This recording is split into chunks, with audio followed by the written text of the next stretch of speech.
We hear a lot about climate change and carbon dioxide. What can farmers do about it? A lot, says Australian soil scientist Dr. Christine Jones, and get better crops as a result. It's all about getting light energy, transforming it to biochemical energy, getting that biochemical energy into the soil to drive the soil ecosystem, to make nutrients available.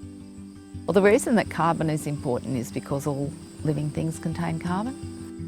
So as things live and die, they give up their carbon and then something else lives and takes up that carbon. I guess what we're talking about with climate change is we're talking about that cycle getting out of balance.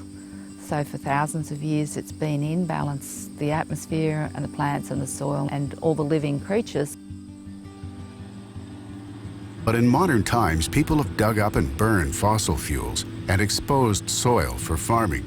In fact, over a third of the carbon added to the atmosphere since 1850 has come from deforestation and exposing and oxidizing the rich carbon deposits in our topsoil. U.S. soil scientist Dr. Elaine Ingham says we can put it back though, and in a way so that much of it will stay. So carbon sequestration, we're talking about putting CO2 from the atmosphere back into the soil in a form that's not going to be lost. How do we do this? The same way nature did in the first place. We've got to be photosynthesizing, so we've got to be growing plants in that soil. So CO2 and sunlight will be bound back into sugar structures. As those sugars go down into the root system, picking up all the nitrogen, phosphorus, sulfur, magnesium, calcium from the soil, building that plant material.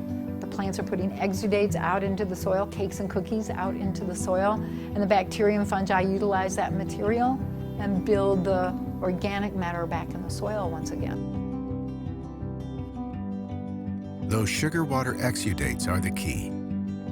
This photo shows liquid carbon flowing from a plant root above along a fungal hypha or tube to feed the fungus below.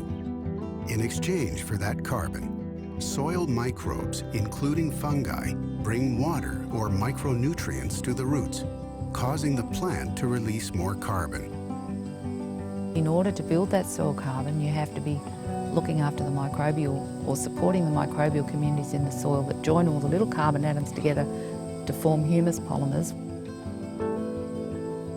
They can't grow as well unless those microbes are there.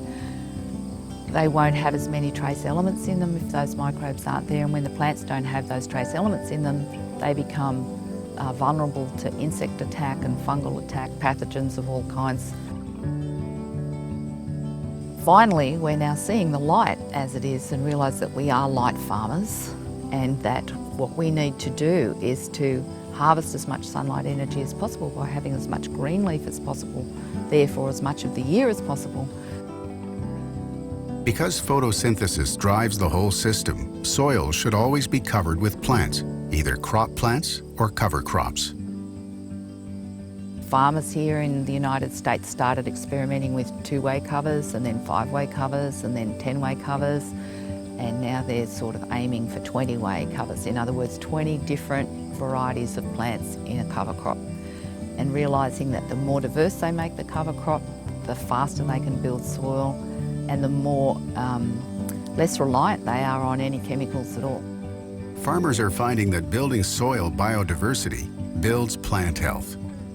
Now they're finding they don't have to use any synthetic fertilisers anymore, they don't have to use pesticides, they don't have to use insecticides, and not only are they producing food that's higher in nutrients, but it's also lower in toxic chemicals, and they're taking CO2 out of the atmosphere and storing it in the soils.